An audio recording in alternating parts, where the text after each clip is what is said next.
జై శ్రీరామ్. మేరా భారత్ మహాన్. ఏప్రిల్ 22, 2025 పెహల్గాం ఉగ్రదాడి. 26 మంది అమాయకులు చనిపోయారు. ఇది కేవలం సాదాసీదా ఉగ్రదాడి కాదు. హిందువా కాదా అని చెక్ చేసి హిందూయిజం మీద జరిగిన ఉగ్రదాడి. దీనికి ది రెసిస్టెన్స్ ఫ్రంట్ అని పాకిస్తాన్కి చెందిన లష్కర్ ఈ తోయబా అన్న సంస్థ, ఉగ్రవాద సంస్థ బాధ్యతని క్లెయిమ్ చేసింది. అయితే పాకిస్తాన్ మాత్రం నాకు దీనిలో ఎటువంటి ప్రమేయము లేదు, నాకు దీనికి సంబంధమే లేదు అని మొసలి కన్నీళ్లు కారుస్తుంది. అయితే మనం ఒక విషయాన్ని పరిశీలించాలి. ఈ దాడి జరిగిన తీరు అంటే ఆ ఉగ్రవాదుల దగ్గర ఉన్న ఆయుధాలు అయితే ఏంటి, ఆ ఉగ్రవాదులు భారతదేశంలోకి ఎంటర్ అయిన పద్ధతి అయితే ఏంటి, వాళ్ళకి ఇచ్చిన ట్రైనింగ్ అయితే ఏంటి, వాళ్ళు క్యారీ చేసిన కెమెరా అంటే మన న్యూస్ ఛానల్ చూస్తే మనకు తెలుస్తుంది. వాళ్ళు సామాన్యుల్ని చంపుతున్నప్పుడు, పర్యాటకులు టూరిస్టులను చంపుతున్నప్పుడు అది రికార్డు చేసి ఎవరైతే వీళ్ళని నియోగించారో వాళ్ళకు పంపించి మరీ పైశాచిక ఆనందాన్ని పొందారు అని చెప్తున్నారనమాట. ఇదంతా చూస్తూ ఉంటే పాకిస్తాన్ ఆర్మీ తప్పకుండా దీంట్లో ఇన్వాల్వ్ అయినట్టు, పాకిస్తాన్ ఇంటెలిజెన్స్ వర్గం ఐఎస్ఐ కూడా దీంట్లో తప్పకుండా ఇన్వాల్వ్ అయినట్టు ఎంతో మంది నిపుణులు చెప్తున్నారు. ఈ దాడి జరిగిన టైంని మనం పరిశీలించామంటే ఇదే టైంకి ఇండియాకి United States of America vice president JD Vance తన ఫ్యామిలీతో విజిట్ చేయడం జరిగింది. ఇదే టైంలో నరేంద్ర మోడీ గారు సౌదీ అరేబియాకి ఒక ఇంపార్టెంట్ ట్రిప్ మీద కూడా వెళ్ళవలసి వచ్చింది. అంటే యునైటెడ్ స్టేట్స్తో భారతీయ రిలేషన్స్ పెరుగుతున్న, అభివృద్ధి చెందుతున్న తరుణంలో సౌదీ అరేబియాతో కూడా మన రిలేషన్స్ అభివృద్ధి చెందుతున్న సమయంలో, ఇంతే కాదు ఇప్పటిదాకా కాశ్మీర్ ఆర్థిక వ్యవస్థ అతలాకుతలమైంది. గత 3-4 సంవత్సరాల నుంచి ఆర్టికల్ 370 అబ్రోగేషన్ దగ్గర నుంచి, ఎలక్షన్స్ తర్వాత నుంచి కాశ్మీర్లో టూరిజం అనండి, ఆర్థిక వ్యవస్థనండి మెరుగుపడుతుంది. అక్కడ శాంతి భద్రతలు నెలకొంటున్నాయి. సామాన్యుడు చక్కగా ఊపిరి పీల్చుకుంటూ నేను కూడా స్వతంత్రంగా సమర్థుడిగా బతకచ్చు అని ధైర్యాన్ని పుంజుకుంటున్నారు. ఇలాంటి తరుణంలో ఈ భారతదేశానికి వేరే అగ్రరాజ్యాలతో, సౌదీ అరేబియా లాంటి రాజ్యాలతో సత్సంబంధాలు కుదిరినా, కాశ్మీర్లో శాంతి భద్రతలు నెలకొని పౌరులు వారి కాళ్ళ మీద వాళ్ళు నిలబడిన నష్టం ఎవరికి? ఉగ్రవాద సంస్థలకి, వాటిని ప్రోత్సహిస్తున్న దేశాలకి. అలాంటిది జరగకూడదు అని కుట్రతో ఈ పహల్గాం ఉగ్రదాడి చేసినట్టు నిపుణులు అభిప్రాయపడుతున్నారు. అయితే ఈ టెర్రరిస్ట్ అటాక్స్ కి స్పందిస్తూ భారతదేశం ఇమ్మీడియట్ గా ఇండస్ వాటర్ ట్రీటీ అన్న దానిలో నుంచి బయటకు వచ్చేసింది. ఈ ఇండస్ వాటర్ ట్రీటీ భారతదేశానికి, పాకిస్తాన్కి సంబంధించిన ఒక జల సంధి. దానివల్ల ఏంటి నష్టము, ఏంటి లాభము అని తెలుసుకునే ప్రయత్నం చేద్దాం. అయితే ఈ ఇండస్ వాటర్ ట్రీటీలో నుంచి బయటికి రావడమే కాకుండా పాకిస్తాన్కి సంబంధించిన వాళ్ళందరి వీసాలని క్యాన్సిల్ చేసేసింది. అటారీ వాఘా బార్డర్ కంప్లీట్ గా క్లోజ్ చేసేసింది. పాకిస్తాన్ డిప్లొమాట్స్ ఎవరైతే ఉన్నారో, రాయబారులు ఎవరైతే ఉన్నారో వాళ్ళందరినీ తిరిగి వెళ్ళమని చెప్పింది. డిఫెన్స్, నేవీ, ఎయిర్ ఫోర్స్ కు సంబంధించిన, ఇండియా భారతదేశానికి సంబంధించిన ఈ త్రివిధ దళాల ఆఫీసర్స్, ఉద్యోగులు ఎవరైతే ఉన్నారో వాళ్ళందరినీ తిరిగి వచ్చేసేయమని చెప్పి, అలానే ఇండియాలో ఉన్న పాకిస్తాన్ స్టాఫ్ ఎవరైతే ఉన్నారో వాళ్ళందరికీ కూడా తిరిగి పాకిస్తాన్కి వెళ్ళిపోవడానికి 7 రోజులు గడువు ఇవ్వడం జరిగిందన్నమాట. ఇవి భారతదేశం తీసుకున్న ఎన్నో నిర్ణయాలలో కొద్ది నిర్ణయాలు. మరి దీనికి పాకిస్తాన్ ఎలా స్పందించింది? మాకు ఈ దాడితో ఎటువంటి సంబంధం లేదు, ఈ ఉగ్రవాద దాడిని ఉపయోగించుకునేసి భారతదేశం మా మీద కక్షపూరిత చర్యలు తీసుకుంటుంది అని ప్రపంచ దేశాల ముందు మీడియాలోకి వచ్చి ముసలి కన్నీళ్లు కారుస్తుంది. అంతటితో ఆగకుండా భారతదేశం ఇలాంటి చర్యలు తీసుకుందంటే మేము కూడా సిమ్లా ఒప్పందం నుంచి బయటికి వచ్చేస్తాము, అంతేకాదు ఇండస్ వాటర్ ట్రీటీలో నుంచి భారతదేశం బయటకు వచ్చి పాకిస్తాన్కి రావాల్సిన నీటిని అందించకపోతే దాన్ని యాక్ట్ ఆఫ్ వార్ లాగా, అంటే యుద్ధం లాగా పరిగణిస్తాము, భారతదేశానికి సంబంధించిన విమానాలకు, వైమానిక దళానికి ఎటువంటి ఎయిర్ స్పేస్ ని మేము ప్రొవైడ్ చేయము. భారతదేశంతో ట్రేడ్ అన్నది మొత్తం ఆపేస్తాము. ఇలా చెప్తూ మేము కూడా ప్రతిస్పందిస్తాము, టిట్ ఫర్ టాట్ అన్న యాటిట్యూడ్ ని చూపిస్తూ మేకపోతు గాంభీర్యాన్ని ప్రదర్శిస్తుంది. అయితే మనం ఇక్కడ గుర్తుంచుకోవాల్సిన విషయం ఒకటి ఉంది. మిగతా చర్యల కన్నా ఇండస్ వాటర్ ట్రీటీ అన్నది చాలా చాలా ఇంపార్టెంట్ ట్రీటీ.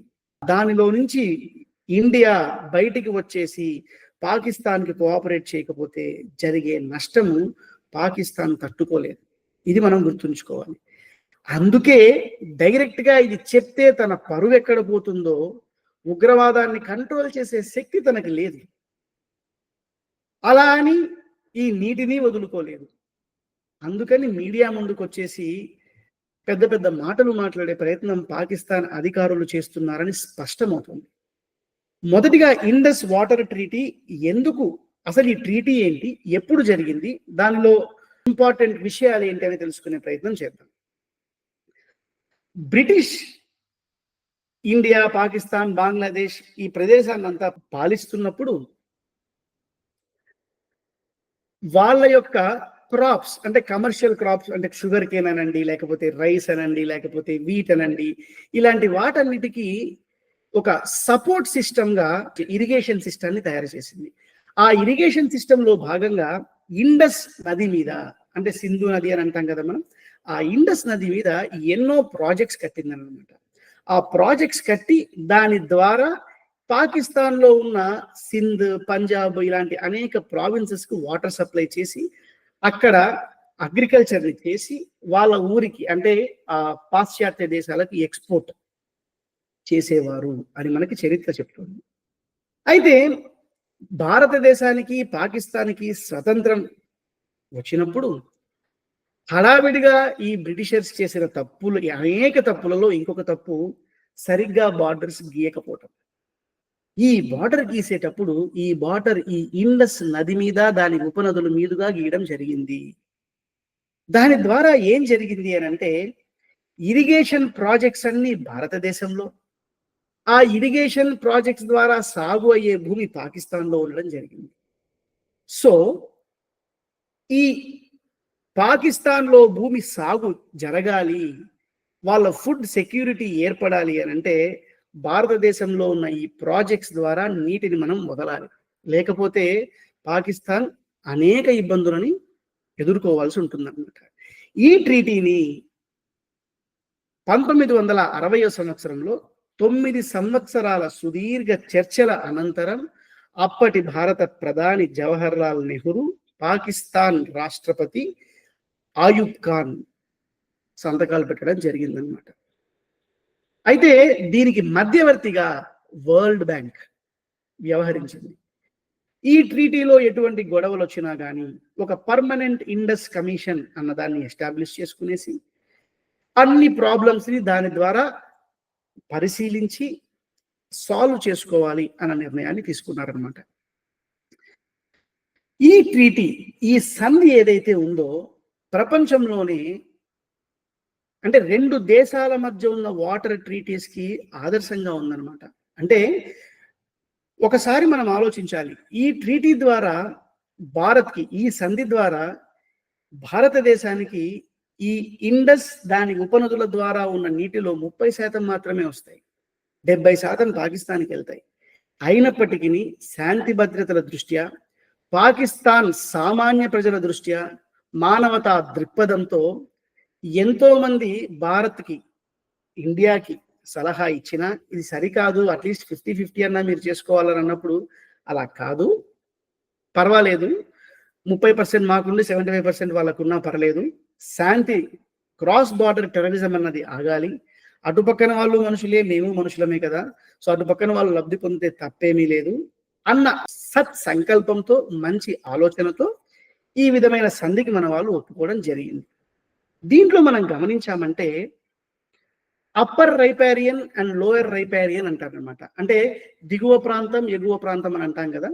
ఈ ఇండస్ వాటి నదుల ఎగువ ప్రాంతం భారత్. అంటే మొదట భారత్లో ఆ నదులు ఏవైతే మాట్లాడుతున్నామో అవన్నీ ఇండియాలో పుట్టినవి, లేకపోతే మొదట ఇండియాలో నుంచి పారేవన్నమాట.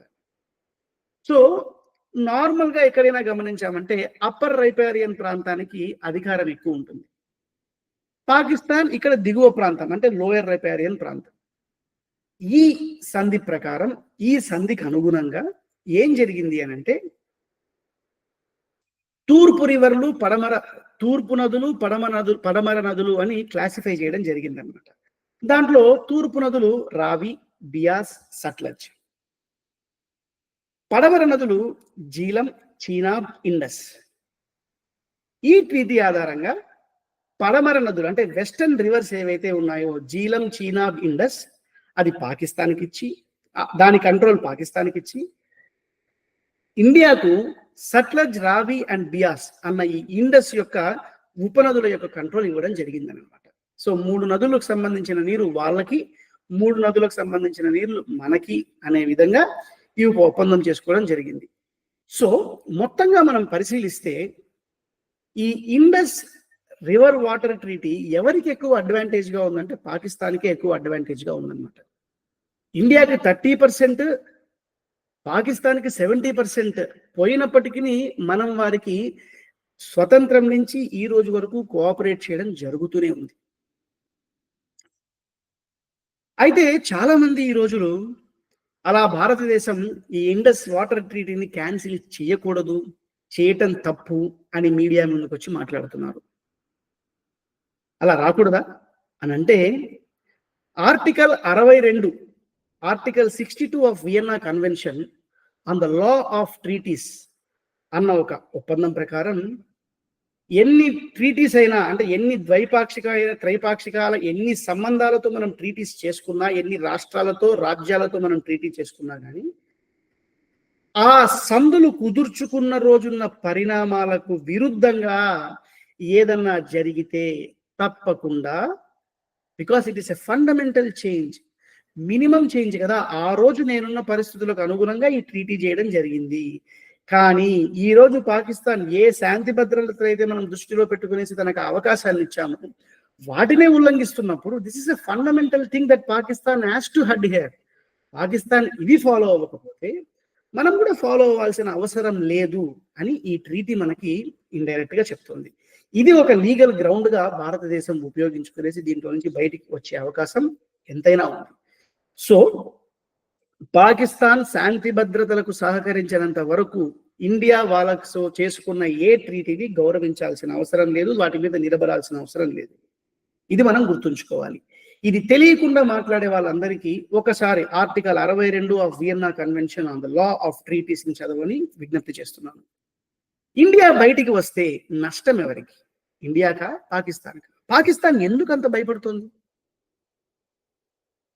ముందు చెప్పినట్టు ఇండియా అన్నది పైనున్న ప్రదేశం, సో వాటర్ కంట్రోల్ అన్నది ఎక్కువ ఉన్న ప్రదేశం భారతదేశం. కాకపోతే పాకిస్తాన్లో సాగు భూమి, ఆ యొక్క ప్రాజెక్టుల వల్ల సాగయ్యే భూమి అంతా పాకిస్తాన్లో ఉంది. ఒకసారి ఇండియా దీనిలో నుంచి బయటకు వచ్చేసి నీటి పారుదలను ఆపిందనంటే పాకిస్తాన్లో మొత్తం కరువు వచ్చే అవకాశం ఉంది. ఇంతే కాదు, భారతదేశం ఆ ప్రాజెక్ట్స్ దగ్గర నుంచి, ఆ డ్యామ్స్ దగ్గర నుంచి నీరు కంట్రోల్ లేకుండా వదిలేసిందనంటే పాకిస్తాన్ మొత్తం ఫ్లడ్స్ అయినా అవ్వచ్చు, డ్రాట్ అయినా అవ్వచ్చు. ఈ ఒప్పందంలో నుంచి భారతదేశం బయటికి వస్తే ఈ ఫ్లడ్ షేరింగ్ డేటా అని అంటాం అనమాట. అంటే ఎప్పుడెప్పుడు వరదలు వస్తాయి, దానివల్ల డ్యామేజ్ ఏంటి, దానివల్ల తీసుకోవాల్సిన సహాయక చర్యలు ఏంటి, ఇలాంటి డేటా మొత్తం భారతదేశం పాకిస్తాన్తో షేర్ చేయాల్సిన అవసరం లేదు. ఒకవేళ షేర్ చెయ్యకపోతే పాకిస్తాన్ ముంపు ప్రాంతంగా మారే అవకాశంగా కూడా ఉందన్నమాట. ఇంతకు మించి పాకిస్తాన్లో నీటిని నిలువ చేసుకునే ఇన్ఫ్రాస్ట్రక్చర్ చాలా తక్కువగా ఉంది. దీనివల్ల పాకిస్తాన్ మీద జరిగే ఇంపాక్ట్ ఏంటి? పాకిస్తాన్కి సంబంధించిన తాగునీరు మరి వ్యవసాయానికి సంబంధించిన నీరు మెయిన్ గా ఈ ఇండస్ నదికి సంబంధించిన ఈ నదుల వల్ల, ఉపనదుల వల్ల వస్తున్నది. జీలం, రావి, చీనా, బియాస్, సట్లజ్, ఇవన్నీ మనం గమనించామంటే మినిమం 1 కోటి మంది డైరెక్ట్ గా దీని మీద ఆధారపడి ఉన్నారు పాకిస్తాన్లో. ఇంకా ఇండైరెక్ట్ గా ఎంతమంది ఆధారపడి ఉన్నారో నీవు సెక్షన్కే వదిలేస్తున్నారు. పాకిస్తాన్కి సంబంధించిన నీటి వనరులు అంటే water resources, especially Punjab and Sindh ప్రావిన్స్కి సంబంధించి 80% వీటి నుంచే వస్తున్నాయి. ఈ ఇండస్ రివర్ సిస్టమ్ నుంచే వస్తున్నాయి. అది ఇరిగేషన్ అనండి, ఫార్మింగ్ అనండి, పోర్టబుల్ వాటర్ అనండి, అంటే తాగునీరు అనండి, ఏదైనా వాటన్నిటికీ మేజర్ సోర్స్ ఈ ఇండస్ రివర్ సిస్టమ్ మాత్రమే. పాకిస్తాన్లో 23% అగ్రికల్చర్ మీద డిపెండ్ అవుతారు. దాంట్లో 68% రూరల్ పాపులేషన్ అంటాం కదా, వాళ్ళందరూ ఈ ఇండస్ సిస్టమ్ ద్వారా సపోర్ట్ చేయబడుతున్న అగ్రికల్చర్ మీద డిపెండ్ అయిన వాళ్ళే. పాకిస్తాన్లో మినిమం 154.3 మిలియన్ హెక్టార్లు ఈ ఇండస్ వాటర్ సిస్టమ్ వల్లనే సాగవుతోంది అని మనకి స్టాటిస్టిక్స్ తెలుస్తున్నాయి. ఫుడ్ సెక్యూరిటీ, ఈ వాటర్ ఆగిపోవడం వల్ల వాళ్ళకి వ్యవసాయం దెబ్బతినటం, ఆహారం షార్టేజ్ రావటం, వాణిజ్యము ఆర్థిక వ్యవస్థ దెబ్బతినటం, ఫుడ్ సెక్యూరిటీ క్రైసిస్ ఏర్పడటం తప్పకుండా జరుగుతాయన్నది స్పష్టంగా కనిపిస్తుంది. అండ్ ఆల్రెడీ పాకిస్తాన్లో ఉన్న ఇంకొక ప్రాబ్లం ఏంటంటే గ్రౌండ్ వాటర్ డిప్లిషన్ జరిగిపోయింది. వ్యవసాయానికి సంబంధించిన భూములన్నీ సెలైనైజేషన్ అయిపోయాయి, అంటే ఉప్పు ప్రాంతాలుగా మారిపోయాయి. అండ్ వాటర్ స్టోరేజ్ కెపాసిటీ లేదు. ఇలాంటి తరుణంలో భారతదేశం ఈ ట్రీటీని ఆపడం వల్ల నష్టం ఎవరికి? అది మనం గుర్తుంచుకోవాలి.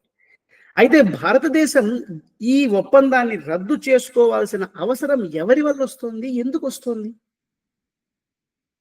ఇది కూడా ఆలోచించాలి కదా. ఇక్కడ పాకిస్తాన్కి ఫేవర్గా ఉన్న ఒక 2 అంశాలు ఉన్నాయి. ఏంటి అని అంటే, ప్రపంచ దేశాలన్నీ ఈ ఉగ్రదాడిని ఖండిస్తూ భారతదేశానికి సపోర్టుని ప్రకటించాయి. అయితే చైనా మాత్రం ఈ ఉగ్రదాడిని ఖండించింది కానీ భారతదేశానికి సపోర్ట్ చేయలేదు, మద్దతుగా నిలబడలేదు.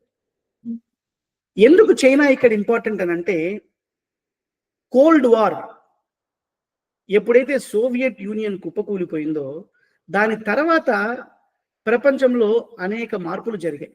ప్రపంచ దేశాల సంబంధాలలో అనేక మార్పులు జరిగాయి. దానిలో ఒక మార్పు చైనా పాకిస్తాన్కి దగ్గరవటం.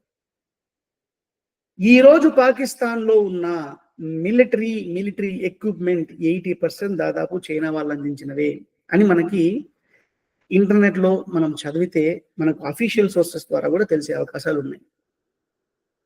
చైనా మెడాక్ డ్యామ్ అని యార్లుంగ్ శాన్పో రివర్, అంటే మన భారతదేశంలో ఏదైతే బ్రహ్మపుత్ర నది అని అంటామో దాన్ని చైనాలో యార్లుంగ్ శాన్పో అని అంటాం అనమాట. దాని మీద తనకున్న ప్రాజెక్ట్స్ ద్వారా భారతదేశానికి వచ్చే నీటిని ఆపే అవకాశం ఉంది. అంతేకాదు నేపాల్లో కూడా కొన్ని హైడ్రో పవర్ ప్రాజెక్ట్స్ ఉన్నాయన్నమాట. వేటి మీద? కోసి, గంగా, ఈ నదుల మీద. వాటి ద్వారా కూడా నేపాల్ని ఇన్ఫ్లుయెన్స్ చేసి మన మీద నీటిని మనకు అందే నీటిని ఆపించే ప్రయత్నం కూడా చేసే అవకాశం ఉంది.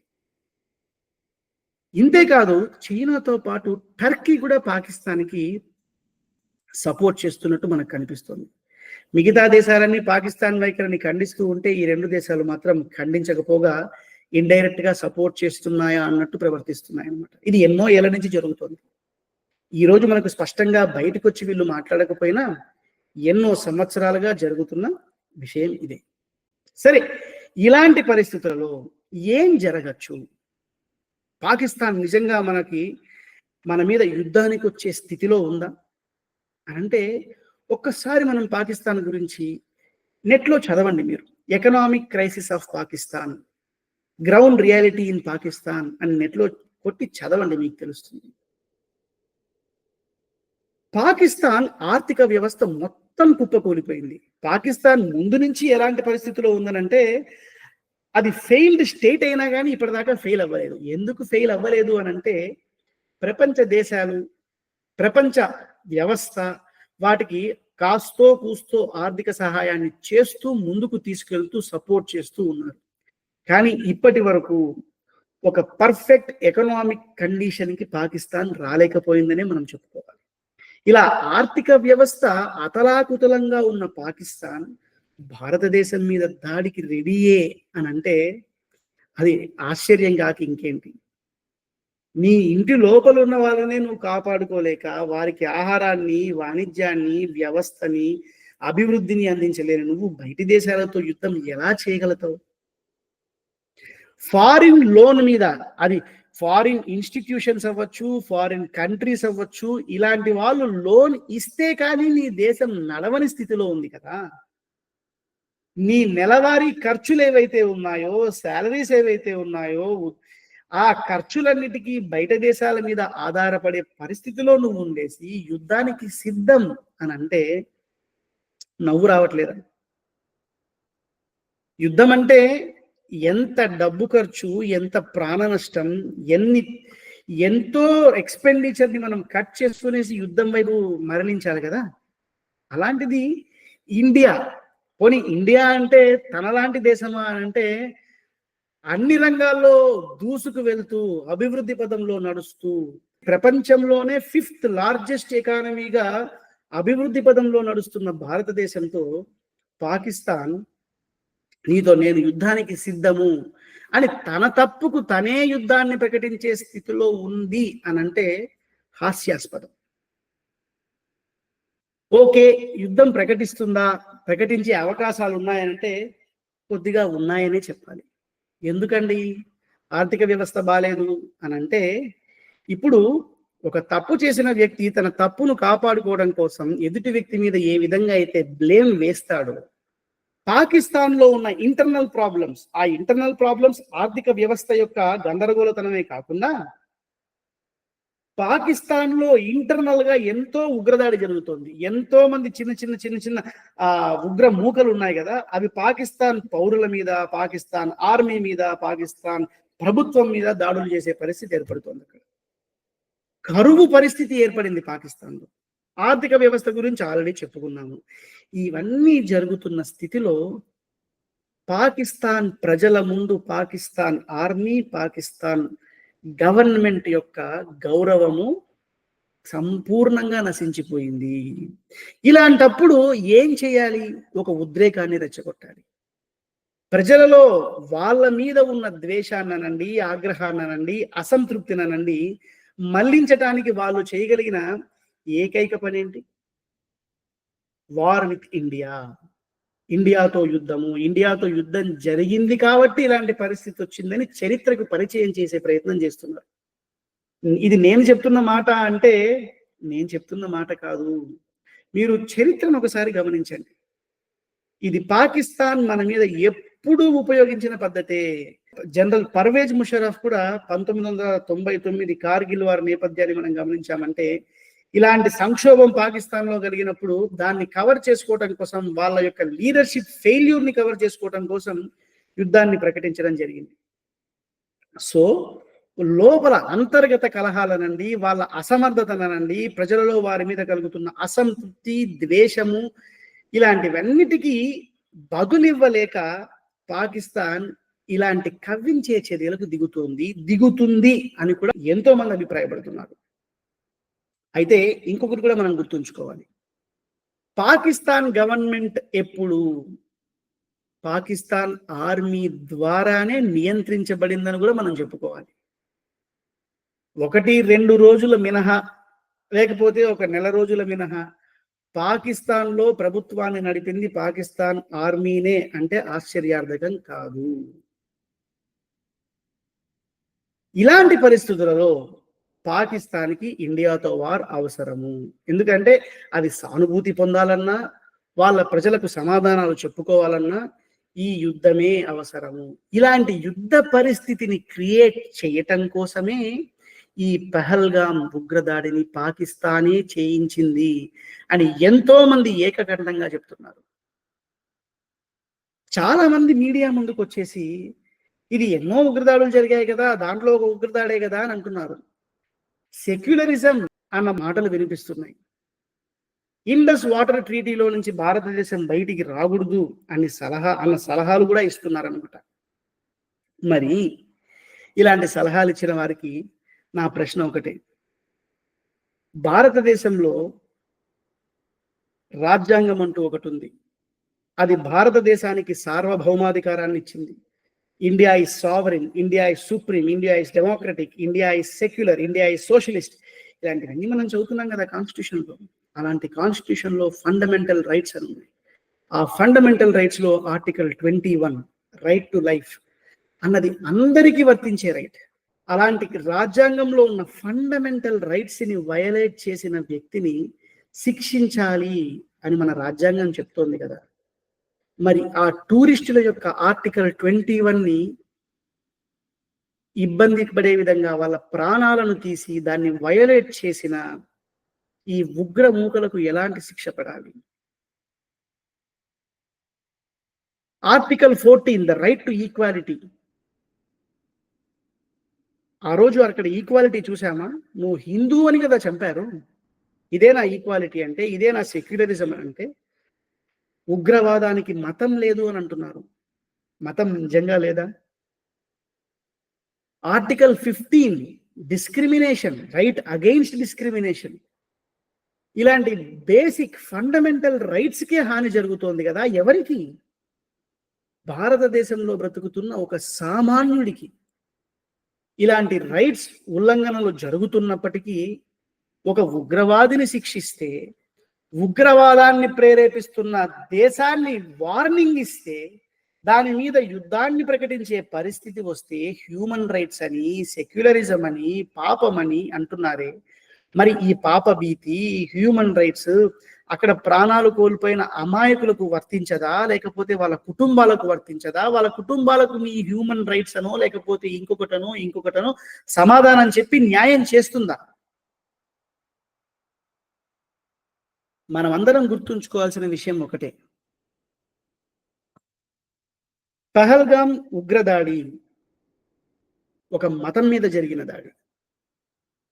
ఈ రోజుకైనా మనం గుర్తించాల్సిన విషయం ఏంటనంటే, ఎవరి మతాన్ని వాళ్ళను ఫాలో అవ్వనివ్వండి. అంతే తప్ప మనం వెళ్ళి ఇంకొకరి మతంలో కలవాల్సిన అవసరం లేదు, వారి పద్ధతులు ఫాలో అవ్వాల్సిన అవసరం లేదు. ఎదుటి వ్యక్తిని, ఎదుటి మతాన్ని గౌరవించటం అంటే వాళ్ళది వాళ్ళలాగా ఉండేటట్టు చేయటం. అంతే తప్ప మనం వారిలాగా మారటం కాదు. వారు చేస్తున్న ప్రతి పైశాచిక చర్యకి, రాజ్యాంగ విరుద్ధమైన చర్యకి సమర్థించటం కాదు. ముఖ్యంగా మేధావులము అని చెప్తూ సెక్యులరిజాన్ని ముందు పెడుతూ భారతదేశ సామాన్యులను తప్పుదారి పట్టిస్తున్న ఈ secular intellectuals or intellectual seculars అనండి, ఏదైనానండి, వారికి మనం చెప్పాల్సిన విషయం ఏంటంటే, రోజులు మారుతున్నాయి. మీరు చెప్తున్న సెక్యులరిజం కాలం చెల్లిపోయింది. సెక్యులరిజం అంటే అన్ని మతాలను గౌరవించటం. అంతే తప్ప ఒక మతాన్ని తొక్కేసి మిగతా మతాలన్నిటినీ అభివృద్ధి పథంలో నడిపించటం, వాళ్ళు చేసే పైశాచిక పనులన్నిటినీ సమర్థించటం అన్నది మాత్రం కాదు అని గుర్తుంచుకోవాలి. ఈ మాట మిమ్మల్ని అందరినీ ఆలోచింపచేస్తుంది అని విశ్వసిస్తూ, జై శ్రీరామ్. మేరా భారత్ మహాన్.